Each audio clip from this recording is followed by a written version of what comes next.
की बन रहा है सवेरे सवेरे? कलेजी पोटा सवेरे सवेरे भाई कल लेके आया था ना। हाँ फिर साडे नाल दोबारा शहर चले गए ते कल बनाए कोई नहीं ते फ्रिज च रखिया खराब तो नहीं हुई? अच्छा पानी गर्म करके धो रही जी सही है वे सारिया साड़ दे धोप जान गया नहीं एक एक करके साफ कर देंगे सवेरे सवेरे जी कलेजियां पोटियां ते चढ़ गया जी भाई साहब जिंदगी दा मेरा ओह दिन है कि सारा दिन तकरीबन जेड़े ना मेरे पूरे दिन दे विच कम ही कम ने अज बड़े अहम ते खास इंपोर्टेंट काम ने सब तो पहला मेन काम इंपोर्टेंट काम जिस काम वास्ते एडी दूर चल के इत्थे आया अज जुमेरात दा दिन है जैसे तुहानू दस्सिया भाई साहब नाल गल कीती है जिंदे कोल जगह असीं लै रहे हैं अज थोड़ा मेरा गला खराब है आवाज़ मेरी चेंज होगी इस करके माजरत क्योंकि रात की मैनू ठंड वावा लग गई जिस टाइम असीं वापस आए तो बाकी कोई चीज़ नहीं लई बस थोड़ी बहुती ना पाप लई आई कि ना विक्स दी ठीक है ना उनके नाल मतलब एडा कोई खास आराम नहीं आया तो सब तो पहले सलाम दुआ करने जी सारे भैन भाई अस्सलाम वालेकुम उम्मीद करने तुम सारे ठीक ठाक हो गए तो अलहमदुलिल्लाह असीं बिल्कुल ठीक ठाक हैं भाई साहब को मैं सवेरे सवेरे इसे करके आया सारी सलाह पत्रा कर रहा क्योंकि पैसों पूरे का रेंज नहीं होया मैं तुहानू दस्सिया तो अज कोशिश करके बाकी पैसों का रेंज करके तकरीबन जोड़ा ना 2-3 बजे तक उस भाई नूं भी टक्करना है जोड़ा ना जिन्हें को जगह लैनी है ठीक है ना उस तो बाद एक काम होर है सिस्टर नूं मशीन लैके देनी है टोका मशीन ठीक है वो भी सेल होंदी पई है तो मेरी एक भैन ने तकरीबन परसों के पैसे दिते हुए ने वो भी मैं उन्हें लैके देनी है तो तीसरा काम जोड़ा है ना रात नूं एक भैन ने मैनू पैसे दिते हैं भी नलका लवा दो जिथे तुसीं मुनासब समझते हो तो वो भी मैं आर्डर किया है वो जाके बैंक चो पैसे लैके तो पैसे दे के तो नलका भी लैके आना है ठीक है ना अज तकरीबन ना समझो सारा दिन मेरा भज्जो भजाई च रहना तो चौथा काम एक होर मेरी भैन ने जिम्मे लाया आ गया लेकिन वो दोबारा रबता करेगी तो फिर वो करांगे जे अगर ना किया तो चलो फिर बाद हो जाएगा लेकिन ये 3-4 काम जोड़े ने ये मेरे अज समझो कि ना जिंदगी का वो दिन है कि मिनट का भी अज फुर्सत नहीं हैगी बाकी भाई साहब शुक्र है कि अज तुसी टक्कर पे हो मैं तुहाडे नाल फोन ते भी रबता किया जो कुछ पैसे तुसां मतलब दिते आ ठीक है ना तुहाडी बाजी ने दिते मेरी भी भैन है मेरे जिम्मे उस काम लाया तो तकरीबन कमो बेश 5.5 लाख रुपया जोड़ा ना वो देना पौंदा पे कम अस कम जिंदे जो तकरीबन 1,86,000 रुपया कम है 30-35 हज़ार रुपया तो चलो मैं अपने को रेंज कर लेसा ठीक है ना 1.5 लाख रुपया जोड़ा ना कोशिश कर जे अगर तेरे को बनता ठीक है नहीं बनता तो मैं कोशिश करके तो मतलब एक ना किसी जिमीदार को भाई कर्जा ही चाहना सीधी गल है ठीक है ना जे अगर रेंज हो जाता तो मुड़ कोई ना मुश्किल लेकिन अज दे दिन उनके नाल जबान की है तो ये पैसे को करके मुकम्मल देने हाँ कोई जेन लड़ा जे अगर बनता है तो ठीक है नहीं बनता तो मैनू 10-11 बजे तक दस देना ठीक है ना मैं भी ट्राई करना आ गया अल्लाह खैर कर सी ठीक है ना आहो जे जगह विक गई तो फिर नहीं बननी ये पता है तेनों आहो एक दो भाइयों नाल मैं गल की है जिमीदारां नाल ही तो उन्हें आख्या अजे तक समझो ना वो रखते ने यकम जून तो लैके 15 जून तक बंदा ठीक है ना इन्होंने दिनों के मतलब है कि ना उन्होंने जो कमी पेशी होवे ना जिमीदारां दी वो पूरी करते हैं लेकिन उस आखे कोई नहीं अगर तेनों ज़्यादा मजबूरी है ना तो फिर चलो कर लें हजे कर लें तो गल छड्डी है ठीक है ना तां करके भाई नाल मशवरा कर रहे हैं जे तक कर सकता रहे तो ठीक नहीं करता तो चलो जो भी है ना जिमीदार को कर्जा चाह के लेकिन जगह असी इंशाअल्लाह ताला जरूर लैनी है अगले पैसे जोड़े ने वो अल्लाह पाक से छड़ देने अल्लाह पाक इंशाअल्लाह ताला मदद कर सी साड़ी वो जगह मुकम्मल हो जासी ठीक है ना और सिर्फ भाई दे बच्चों की खातिर इतनी जद्दोजहद कर रहे हैं नाल उन्होंने आख्या भी दानश नूं तुसीं कम अज़ कम हिस्सेदार रखो साड़ी कोई नहीं असी इत्थे एडजस्ट हो रह रवांगे कोई इशू नहीं है ठीक है ना लेकिन दानश साडा समझो कि बन जाएगा मैं अपने बेटियां तरह समझा जिन्ना कि मेरे को हुंदा मैं करना इन्ना को उन्होंने आख्या तुहाडे कोल हुंदा तुसीं तावन करो तो ताकि इहदा भी कार जिहड़ा ना बन जाए ठीक है ना ते जिमीदारां कोल बाई जी कर्जा जिहड़ा ना उधार नहीं लभदा हुंदा तुहानूं पता हैगा उन्हां अपना लालच विच रख के ते फिर सानूं कोई चीज़ देनी हुंदी कर्जा देना हुंदा ठीक है ना मैं 1.5 लाख रुपए की कीती है गल एक भी नहीं, 2 भाइयां ना, ठीक है ना। उन्होंने आख्या एक ने तो आख्या अजे तक तो मैं नहीं कोई भी गल कर सकता, तो दूसरे ने आख्या भी ठीक है तुसी आ जाना तो कर ली सा। लेकिन अगले साल अगर बंदा मतलब है कि रहा तो ठीक है, ना रहा तो फिर चलो तुसी पैसे वापस कर दो। तो लेकिन जो एक जिमीदार है उस आके भाई मैं सीधी गल है काम लैना हैगा तो तुहानू कर्जा देना, ठीक है ना। बाकी देखने भाई नू भी गल की है, अल्लाह खैर कर सी उदू कोई बन जाते रेंज तो कोई उदू चलो आप कोशिश करके किसी तरीके ना कम अज कम बयाना शाना दे के ना तो जगह दे उत्ते कब्जा शब्जा करने उन्होंने गल करसा भाई। बाकी पैसे जेडे ना उन्होंने को टाइम लेने कोशिश करने जो भी बनता है ना, जो होना है सोने रब की रजा नाल होना है, अल्लाह पाक की जो मर्जी है वही होना है, चाहे असी जो भी कर लीए। लेकिन जो साडे माइंड च आंदा ना असी वो सिर्फ तुहाडे नाल बयान कर रहे हैं ना। एक भाई ने कमेंट किया कि तैमूर अमीन ने कि इमरान का घर देखो तो आप दा देखो कितना उनका बकवास घर होंदा सी, ते हुण जाके वेखो कितना सोहना उन्हें बनाया, कोठी टाइप बना लिया। तो तू वही जीरो दा जीरो भाई, साडा किसी नाल कोई कंपेयर नहीं हैगा, किसी नाल कोई मुकाबला नहीं, ठीक है ना। असी जीरो ही चंगे हैं, ठीक है ना, अल्हम्दुलिल्लाह। दूसरी गल ये है कि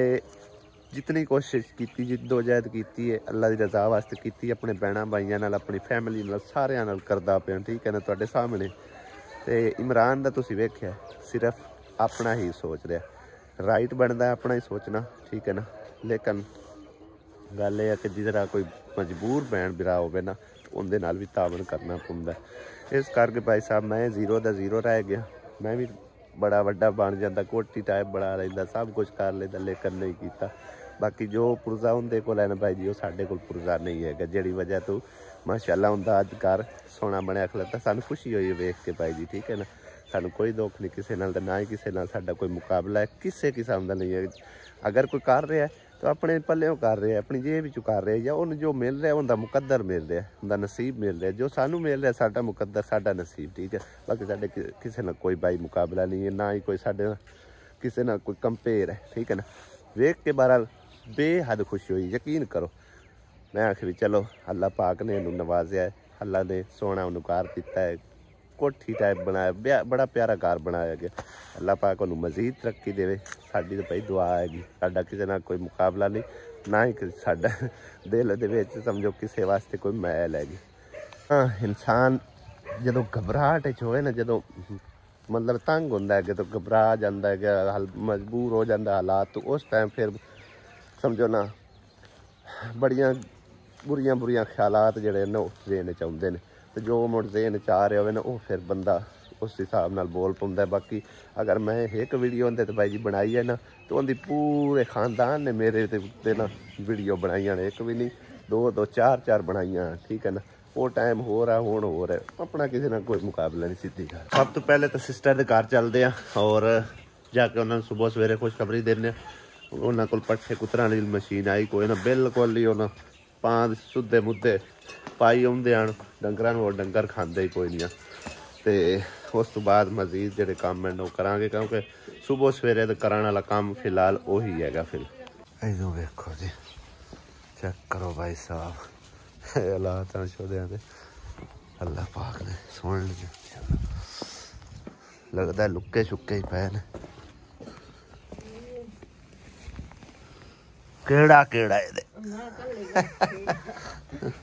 ना ठीक ठाक। सुबह सुबह मैं आख्या छापा मारिया, अगे पिछे तो लभदा ही कोई। अच्छा मशीन पई है, मशीन पई है, एक और घर पई है। केड़े घर? आ बशीर दे ओ की मोटर शोटर है ना? हां जी। अच्छा ते उदली भी आया हमने, उदली हैं? एक मिनट मैं कोई नहीं पूछे आ दे। नहीं वो भी चलदी मशीन, ये भी चलदी, ये भी चलदी, वो भी चलदी है। केड़ी चाहिए मोड़? ये तो वेखी आप ठीक ठाक चलदी? ए वेखी चलदी तो मैं वेखी है, पट्ठे भी एक बारी मैं उतार के ले आया। सही है। हुण उन्हां कोल डंगर डुंगर कोई नहीं, बेच दे? ओ बेच देन। अच्छा हाँ, जेड़ा उनदा प्यो नहीं बेचदा ते जेड़ा उनदा पोतरे वाला मैं बेच। डंगर डुंगर उन्हां कोल कोई नहीं? डंगर डुंगर कोई नहीं है। सही है। हां जी। ओ किदे इत्थे नेड़े घर है? इत्थे नेड़े ही है। वेख आई चल टोर में कोई चाह पी ले। नहीं चाह मैं पिया एक बारी। किथों बेटी करूं? अच्छा हाँ मैनू काम आज बथेरे, पहले इनका पता करने जे बारे चाहती तो इथों चलो नेड़े चाह लो, ते जे ये नहीं बनती फिर उधरली चाह लेने हैं। आहो ਇਹ ਤਾਂ ਨਵਾਂ ਜੀ ਨਹੀਂ ਆਇਆ ਬੈਠਾ ਮਾਸ਼ਾਅੱਲਾ ਮਾਸ਼ਾਅੱਲਾ ਮਾਸ਼ਾਅੱਲਾ ਮੁਬਾਰਕਾਂ ਉਹਨੇ ਢੇਰ ਸਾਰੀਆਂ ਮਾਸ਼ਾਅੱਲਾ ਮੈਂ ਤਾਂ ਹੁਣ ਵੇਂਦਾ ਪਿਆ ਵਾਹ ਵਾਹ ਜੀ ਵਾਹ ਵੇਖ ਲੈ ਮੈਂ ਘਰੋਂ ਨਿਕਲਿਆ ਵੀ ਆ ਤਾਂ ਉੱਥੇ ਜਾਂਦੇ ਆ ਤੇਰੀ ਮਸ਼ੀਨ ਦੇ ਵੀ ਪੈਸੇ ਆ ਗਏ ਵੇਖ ਲੈ ਹੈ ਨਸੀਬ ਵੇਖ ਅੱਲਾ ਪਾਕ ਦਿੰਦਾ ਹਾਂਜੀ ਹਾਂਜੀ ਤੇ ਬਾਕੀ ਅੱਲਾ ਤੇਰੇ ਨਸੀਬਾਂ ਚ ਕਰੇ ਮਾਸ਼ਾਅੱਲਾ ਬੜੀ ਖੁਸ਼ੀ ਹੋਈ ਹੈ ਨਿੱਕਾ ਜਿਹਾ ਸ਼ੌਕੀ ਆਇਆ ਬੈਠਾ ਹੈ ਬੌਲੀ ਮੋਕੀ ਐਂਦੀ ਕਿ ਹਜੇ ਬੌਲੀ ਕੋਈ ਰਾਤੀ ਮਣੀ ਆਈ ਤੇ ਹੁਣ ਅਜੇ ਚੋਈ ਕੋਈ ਨਹੀਂ ਹੁਣ ਵੇਨੇ ਚੱਲ ਮੈਂ ਦੁੱਧ ਵੀ ਲੈ ਕੇ ਜਾਵਾਂਗਾ ਹਾਂ ਦੁੱਧ ਵੀ ਲੈ ਜਾਈ ਅੰਮੀ ਆਂਦੇ ਤੇਰੇ ਮਾਂ ਸੁਸੀ ਮੇਰਾ ਲੈ ਦੁੱਧ ਪਹਿਲਾਂ 11:30 ਵਜੇ ਪਿੱਛੇ ਸਹੀ ਹੈ ਚਲੋ ਬੜੀ ਗੱਲ ਹੈ ਮਾਸ਼ਾਅੱਲਾ ਚਲੋ ਸ਼ੁਕਰ ਅੱਲਾਹ ਸੋਹਣਾ ਦਾ ਲੱਖ ਕਰੋੜ ਵਾਲੀ ਅੱਲਾਹ ਆਪ ਨੂੰ ਦੇਵੇ ਰੱਬ ਸੋਹਣਾ ਆਮੀਨ ਆ ਜਾ ਪਤਾ ਕਰ ਆਈਏ ਫਿਰ ਅੱਛਾ ਜੀ ਅਸੀਂ ਚੱਲਿਆ ਸੀ ਇੱਥੇ ਵਾਲੀ ਜਿਹੜੀ ਮਸ਼ੀਨ ਪਿੰਡ ਦੇ ਵਿੱਚ ਪਈ ਹੈ ਉਹਦਾ ਪਤਾ ਕਰਨ ਲੇਕਿਨ ਮੇਰੇ ਬੈਨੋਈ ਸਾਹਿਬ ਨੇ ਦੱਸਿਆ ਵੀ ਉਹ ਹੁਣ ਨਹੀਂ ਵੇਚਦੇ ਉਹਨਾਂ ਦਾ ਪਿਓ ਤੇ ਪੁੱਤਰ ਦਾ ਆਪਸ ਜਿਹੜਾ ਨਹੀਂ ਮੁੱਕਦਾ ਪਿਆ ਤੇ ਉਹਦੇ ਲਈ ਹੁਣ ਵੇਖ ਆਈਏ ਫਿਰ ਸਹੀ ਹੈ ਹੁਣ ਤਾਂ ਠੀਕ ਹੋ ਮੂੰਹ ਸ਼ੁੱਧ ਹੀ ਦੋ ਤੇ ਚਲੀਏ ਦੇਖ ਆਈਏ ਤੇ ਜਿਤਨੇ ਦੀ ਬਣਦੀ ਫਿਰ ਲੈ ਲੈਣੇ ਹੈ ਆਹੋ ਇਹ ਬਾਈ ਜੀ ਮਸ਼ੀਨ ਜਿਹੜੀ ਨੇ ਇਹਦਾ ਹੋ ਗਿਆ ਸੌਦਾ ਥੋੜਾ ਜਿਹਾ ਇਹਦੇ ਚ ਫਾਲਟ ਹੈ ਮਤਲਬ ਕਿ ਨਾ ਇੱਕ ਤਾਂ ਇਹਦੀ ਫੱਟੀ ਟੁੱਟੀ ਹੋਈ ਹੈ ਥੋੜੀ ਜਿਹੀ ਲਾਈਨ ਮਤਲਬ ਹੈ ਨਾ ਸਿੱਧੀ ਨਹੀਂ ਹੈ ਠੀਕ ਹੈ ਨਾ ਤੱਕੇ ਤੁੱਕੇ ਲਾ ਕੇ ਗੁੱਲੇ ਛੁੱਲੇ ਤੇ ਇਹਦਾ ਬੁੱਤਾ ਮਾਰਿਆ ਹੋਇਆ ਉਸ ਤੋਂ ਇਲਾਵਾ ਇਹਦੇ ਟੋਕੇ ਤਕਰੀਬਨ ਅੱਧੇ ਕਸੇ ਨੇ ਬਾਕੀ ਠੀਕ ਠਾਕ ਹੈ ਕਪੈਸਿਟਰ ਪੈਣੇ ਨੇ ਯਾਨੀ ਕਿ ਰੁਪਈਆ ਉੱਤੇ ਨਾ 2-3000 4000 ਖਰਚਾ ਆ ਜਾਵੇਗਾ ਠੀਕ ਹੈ ਨਾ ਬਾਕੀ ਇਹਦਾ ਸੌਦਾ ਜਿਹੜਾ ਨਾ ਉਹ ਹੋ ਗਿਆ ਤਕਰੀਬਨ ਤੇ ਜਿਹੜੇ ਉੱਤੇ ਲੱਗਣੇ ਨਾ ਉਹ ਇਹਨਾਂ ਭਾਈ ਉਹਨਾਂ ਕੋਲ ਅਸੀਂ ਰਿਆਇਤ ਕਰਵਾ ਲਿਆ ਠੀਕ ਹੈ ਭਾਈ ਸਾਹਿਬ ਹਾਂਜੀ ਤੇ ਇਹ ਹੁਣ ਮਸ਼ੀਨ ਜਿਹੜੀ ਹੈ ਨਾ ਮਾਬਤ ਅਲੀ ਦੀ ਪੱਕੀ ਹੋ ਗਈ ਚਾਲ ਵੀ ਆਣ ਕੇ ਠੀਕ ਹੈ ਹਾਂਜੀ ਇਹ ਜੀ ਮਸ਼ੀਨ ਤੁਹਾਡੀ ਜਿਹੜੀ ਹੈ ਨਾ ਅਸੀਂ ਸਿਲੈਕਟ ਕਰ ਆਇਆ ਪੈਸੇ ਦੇ ਆਇਆ ਠੀਕ ਹੈ ਨਾ 27000 ਸਮਝੋ ਕਿ ਨਾ ਮੁਕੰਮਲ ਬਣਦੀ ਹੈ ਯਾਨੀ ਕਿ 23000 ਰੁਪਇਆ ਮਸ਼ੀਨ ਨੇ ਦਿੱਤਾ ਹੈ ਉੱਤੇ ਕੋ 3-4000 ਲੱਗ ਜਾਣਾ ਠੀਕ ਹੈ ਨਾ ਉਹ ਮਤਲਬ ਇਹ ਕਿ ਨਾ ਆ ਜਾ ਕੇ 30 ਦੇ ਵਿੱਚ ਪੈ ਜਾਣੀ ਹੈ ਇੱਥੇ ਲਵਾਵਾਣੇ ਚ ਬੋਰਡ ਲਾਵਾਣੇ ਤਾਰ ਸ਼ਾਰ ਹੋਰ ਆਪਰਾ ਠੀਕ ਹੈ ਨਾ ਮਿਸਤਰੀ ਦਾ ਖਰਚਾ ਵਰਚਾ ਪਾ ਕੇ ਠੀਕ ਹੈ ਨਾ ਤੇ ਹੁਣ ਉਹਨੂੰ ਸੈਟਮੈਂਟ ਕਰਕੇ ਪੱਠੇ ਕੁਤਰੋ ਦੁਆ ਇਹ ਜਿੰਨਾ ਲੈ ਦਿੱਤੀ ਉਹਨਾਂ ਦੇ ਹੱਕ ਚ ਦੁਆ ਕਰਿਆ ਅੱਲਾਹ ਤਾਲਾ ਉਹਨਾਂ ਨੂੰ ਔਲਾਦ ਨਰੀਨਾ ਨਾਲ ਨਵਾਜ਼ੇ ਠੀਕ ਹੈ ਨਾ ਔਲਾਦ ਵਾਸਤੇ ਦੁਆ ਉਹਨਾਂ ਦੇ ਜ਼ਰੂਰ ਕਰਨਾ ਠੀਕ ਹੈ ਨਾ ਹਾਂ ਤੇ ਉਹਨਾਂ ਦੇ ਕਾਰੋਬਾਰ ਵਾਸਤੇ ਆਮੀਨ ਤੇ ਬਾਕੀ ਦੁੱਧ ਮੈਂ ਨਾ ਅਜੇ ਮਾਝ ਚੋਈ ਕੋਈ ਨਹੀਂ ਤੂੰ ਮਾਝ ਮੈਂ ਚੋਰਨੀ ਆ ਲੈ ਜਾਂਦਾ ਟਾਈਮ ਬੜਾ ਹੋਇਆ ਖਲੋਤਾ ਚੋ ਦੇ ਚ एकरा तो गड़वा तो अच्छे ठीक है शो हैप्पी हो खुश है चलो अल्लाह पाक अल्लाह थोड़ा ज्यादा दे अल्लाह ना नहीं ज्यादा दे हां बस दुआ याद रख ठीक है ना ज्यादा दे तंदुरुस्ती देवे दूध चो लिया अल्लाह जी बजदा ਹੁਣ ਕੱਟੇ ਨੂੰ ਛੱਡਣ ਲੱਗੇ ਨੇ ਪਹਿਲੇ ਕੋਈ ਨਹੀਂ ਪਿਵਾਇਆ ਪਹਿਲਾਂ ਪਿਵਾਇਆ ਇਥੇ ਹੁਣ ਬੰਨ ਛੜਿਆ ਹੁਣ ਮੈਂ ਛੱਡ ਦੇ ਚੱਲ ਛੱਡ ਸੋ ਸਿੱਧਾ ਕਰਕੇ ਛੱਡ ਸਿੱਧਾ ਕਰਕੇ ਪਤਾ ਹੈ ਸਿੱਧਾ ਉਹਨੂੰ ਅਜੇ ਪਤਾ ਹੀ ਨਹੀਂ ਵਿਚਾਰੇ ਨੂੰ ਇਹਨੂੰ ਬੜਾ ਪਤਾ ਹੈ ਆਪੇ ਬਾਰੇ ਵਾਤੇ ਕਾਲ ਲੈ ਖਾ ਦੋ ਥੜ ਪੀ ਤੂੰ ਆਰਾਮ ਸਕੂਨ ਨਾਲ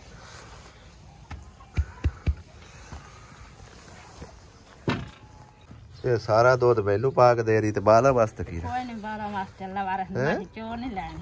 ਗਾਂ ਵੀ ਮਿਲਦੀ ਕੋਈ ਨਹੀਂ ਮਿਲਦੀ ਹੈ ਹਟਕਾਰੇ ਚ ਨਹੀਂ ਤੇਲ ਦੀ ਹੁਣ ਬੌਲੀ ਬਣੇਗੀ ਕਿ ਨਹੀਂ ਨਹੀਂ ਬੌਲੀ ਹੁਣ ਕੋਈ ਦੁੱਧ ਦੀ ਹੈ ਚਲੋ ਬੌਲੀ ਕਾ ਲੋ ਆਈ ਥੋੜੀ ਥੋੜੀ ਨਿੱਕੇ ਨਿੱਕੇ ਫੁੱਟੀਆਂ ਬਣੀਆਂ ਸਹੀ ਹੈ ਅੱਜ ਚੌਥਾ ਪੰਜਵਾਂ ਦਾ ਟਾਈਮ ਠੀਕ ਚੰਗਾ ਫਿਰ ਦੁਆ ਯਾਦ ਰੱਖੀ ਅੱਲਾ ਦੇ ਵਾਲੇ ਬਾਕੀ ਜਿਹੜੇ ਤੈਨੂੰ ਪੈਸੇ ਦਿੱਤੇ ਉਹ ਮੋਟਰ ਮਸ਼ੀਨ ਤੇ ਲਾ ਕੇ ਉਹਨੂੰ ਓਕੇ ਕਰ ਲੈਣਾ ਠੀਕ ਹੈ ਨਾ ਫਿਰ ਨਾ ਧੱਕੇ ਤੁੱਕੇ ਲੱਗਦੇ ਰਹਿਣ ਉਹਨੂੰ ਠੀਕ ਹੈ ਧੱਕਾ ਤਾਂ ਮੈਂ ਆਪ ਧੱਕੇ ਤੇ ਚਾਲੂ ਉਹਦੀ ਜਿਹੜੀ ਸ਼ੈ ਪੈਂਦੀ ਹੈ ਨਾ ਉਹ ਉਹਦੀ ਪਵਾ ਲੈ ਠੀਕ ਹੈ ਨਾ ਆਹੋ ਚੋਲ ਚਾਹ ਲਵੀ ਬਸ ਪੈਸੇ ਲੈ ਕੇ ਉਹ ਬੰਦਾ ਮੁੱਕਰ ਨਾ ਜਾਵੇ ਉਹ ਪਹਿਲਦਾ ਮੈਂ ਵੀ ਅਗਾ ਜਾ ਕੇ ਅਜੇ ਮਸ਼ੀਨ ਨਵੀਂ ਲੈਣੀ ਹੈ ਤੇ ਉਹਨੂੰ ਭਾਵੇਂ ਕੋ ਲੱਭੇ ਨਾ ਤੇ ਫਿਰ ਆਖੇ ਵੀ ਮੈਂ ਵੇਚਦਾ ਹੀ ਨਹੀਂ ਪੈਸੇ ਮੈਂ ਦੇ ਆਇਆ ਉਹਨੂੰ ਹੈ ਆਹੋ शुक्र है एक काम तो होया सुबह सवेरे कंप्लीट 9:15 हो चुके ने नाश्ता करते हैं दूसरे काम की तरफ चलते हैं दूसरा काम मेरा कोशिश करने कि पहले भाई नाल रबता करने जिंदा कोल जमीन लैनी उस तो बाद तकरीबन शहर जाना है शहर वाले नाल ते 12 वजे का टाइम बनया होया ते मैं पहले जाके उत्ते फायदा कोई नहीं है ठीक है ना। एक काम और हैगा वो चीचा वतनी हैगा खाला की विंडो लगवानी हैगी वो हाले तक मतलब मेरे अकाउंट में पैसे नहीं आए जो ही आ जाते मैं उन्होंने आख्या भी जगह उनकी छाड़ दो तो फिर मैं लिया के इंशाल्लाह ताला उत्थे फिट करवा देसा। बाकी नाश्ता नुश्ता तैयार है नाश्ता करते हैं तो उस तो बाद अगले काम की तरफ चलते हैं। भाई साहब मतलब कॉल कर रहे हैं चाहते हैं तो पूछते हैं जिस टाइम है तो उन्होंने को चले जाने कोई गल बात करते हैं जमीन की। की हाल है भाई जी? अल्लाह दा शुक्र करिए ते किदे हो इस टाइम इत्थे गए कोई उदे शहर निकले हैं को 20 मिनट 15 से पहुंच जाना है। चलो ठीक है मैंने पहुंच के कॉल करया मुड़ बैक गल करते हैं मेहरबानी 20 मिनटा तक कहता है पहुंचे उन्होंने फिर गल करने उस तो पहले जी एक काम मेरे मजीद जिम्मे आ गया बेगम नूं लैके जाना सी लेडीज डॉक्टर को लेकिन मेरे को टाइम नहीं है इन्होंने आख्या भी तुसी आप चले जाओ सुमेरा नाल लै जाओ तो छोटे भाई नाल लै जाओ तुसी हो आओ आहो ते मतलब है कि साहिवाल नहीं होने जा रहे ठीक है ना इतने दूसरे पिंड आएगी एक लेडी डॉक्टर उनके को पता करते हैं दिखाने मसला। आसिया बेगम आ गई है नाल गए सी अता भाई और सुमेरा की बनया की आखदे उन्होंने क्या है भी पहले ना तुसे एक्सरा करवाओ एक्सरा करवाना है फेफड़ियां दा अल्ट्रासाउंड करवा तो उन्हें आख्या भी वो करवा के जेड़ा कुछ दसन ना नाले जेड़ी दवाई पे देवे वो लेके तुसे मेरे कोल आ जाओ। चलो सही कोई और ज्यादा खतरे वाली गल तो कोई उन्होंने तो देखा नहीं उन्होंने आंख बनी हुई है ना हां जी तो उन्होंने आंख में हुणे दवाई पा के लम्मी पई आ तो तुसे करवाया। चलो अल्लाह खैर करसे। मैम जी 10:30 का हो चुका है हुणे हुणे कॉल आई है भाई साहब की असमतुल्ले दी हाजी साहब की कि मैं आ गया डेरे च तुसी आ जाओ गलबात बह के कर लेंगे तो हुण मैं सलाह बना रहा अब्बू नूं लै जावां अम्मी नूं ले जावां या वड्डे भाई नूं कॉल करा मैं उन्होंने कॉल कर जे टाइम है सू तो आ जावे मूँह बरोई गल जी हो जाए वो बेहतर है ठीक है ना। हुण कुछ टाइम है कि नहीं है फिर इन्फॉर्मेशन अगले व्लॉग तुहानूं देवांगा क्योंकि काफ़ी बड़ा वड्डा व्लॉग हो जाना है और काफ़ी सारे बहन भाई तकरीबन बोर हो जाते हैं इस करके अज दे इस व्लॉग का एंड करने इत्थे ही अगले व्लॉग च इंशाअल्लाह हुंदी मुलाकात भाई साहब होरां नाल सारी गलबात तय जो भी पाई ना इंशाअल्लाह ताला कोशिश तो करांगे कि असीं जिहड़े ने वीडियो बना के प्रूफ रखिए ते ठीक है। वो पिंडा थावां तुहानूं पता है नाम नहीं होंदी जगह ते इस जगह की पर भी उस माई ने कितना बाद रौला पाई रखिया उन्होंने फिर वीडियो दिखाई तां जाके उन्होंने कोई थोड़ा जिहा सकून मिलिया फिर कहती है कि तेरी चलाकी है मैं जो भी है गया संत प्रूफ रखना ठीक है ना। तो लिहाजा इस भाई साहब ने असी बनानी वीडियो प्रूफ रखना है ठीक है ना क्योंकि ना तो अज उन्हें साडे नाम लवानी है तो कब्जा तो चलो बेशक दे देगा लेकिन जेडे पैसे दिप जाने ने उस तो बाद जेडे टाइम शैम बनना है जो भी गलबात तय पाई वो ऑन दी कैमरा करांगे कट्ठी मतलब है कि ना एक प्रूफ रखा ठीक है ना। तो इंशाल्लाह अगले व्लॉग च हुंदी मुलाकात इजाजत चाहने खुदा हाफिज़ अल्लाह दी।